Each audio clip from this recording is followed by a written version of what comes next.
saba Waaqayyoo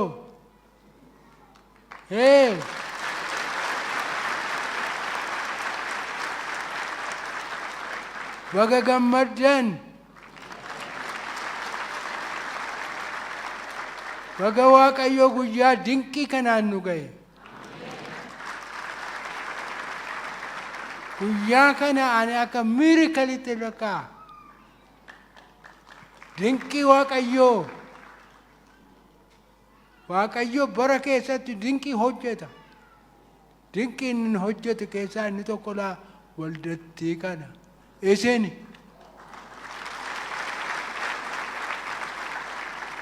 ziiroodha kaaseetu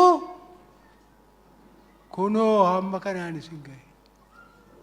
Maal wanti dinqii? Dinqii akkasii eenyutu hojjeta? Waaqayyo kaa. Kanaaf galanni isaa hundinuu dhibbaa dhibba kan Waaqayyooti. Maqaan isaa galanni. Maqaan Waaqayyoo haa galateeffamu.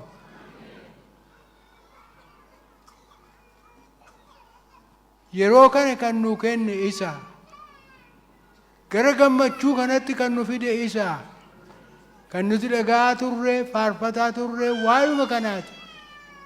Kanaafis baay'ee Waaqayyoon galateeffanna. Isatu kana nu godhe. Ani yeroo isheen hin jirre jalqabeetan beeka. Har'a immoo akkasitti yommuun argu waanan jedhu wallaala. Waaqayyo nama muraasaan jalqabee hamma kana walitti qabe. Galanni isaaf haa ta'u. Gammachuu guddaatu natti dhaga'ama. Karaa garaagaraatiin akkan hin dhufne yaaliin godhamee ture. Waaqayyo garuu hin hambisee isa kanaaf immoo humna naa kenne. Na gargaare.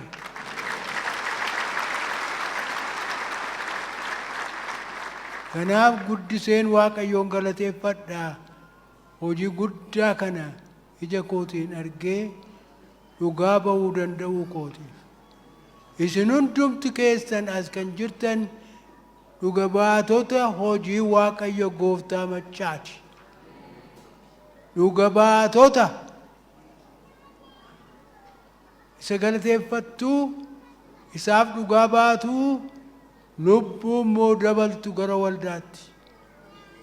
Waamichi isinii godhamu isa kana. Waaqayyo kanaan isin waamaa jira.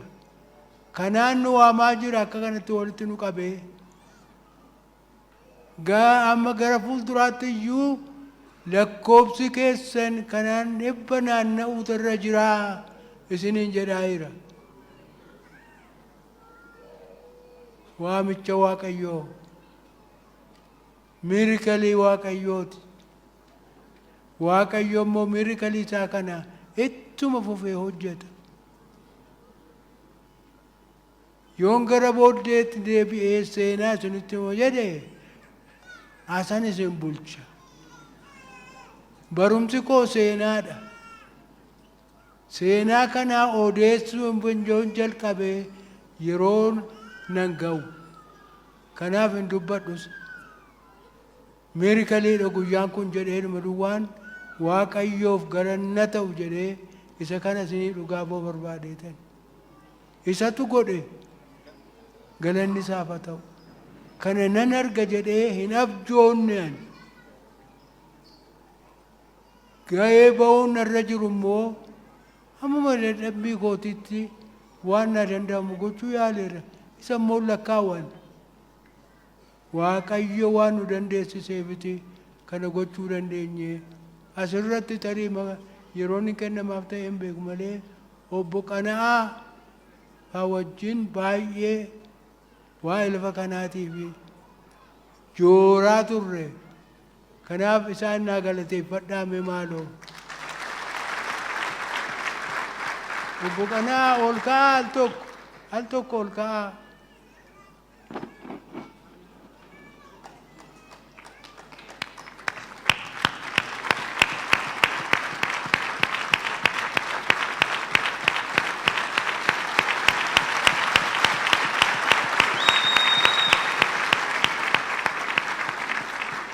Hingaye nandaddabe maalin kana yeroo hundumaa maazagaajaatti jooraa hin jenne gaaf tokkollee beenzina mataa isaanii horii isaanitti kaffalanii dadhabbii meeqaan deddeebi'aa turan kunoo ija isaa agarre gaama ija dadhabbii isaanii argini isatti gammadaa jirra kanaaf galateeffataa jirra Waaqayyoon isaaniifis Waaqayyoon galateeffannaa maqaan Waaqayyoo bara baraan eebbifamu.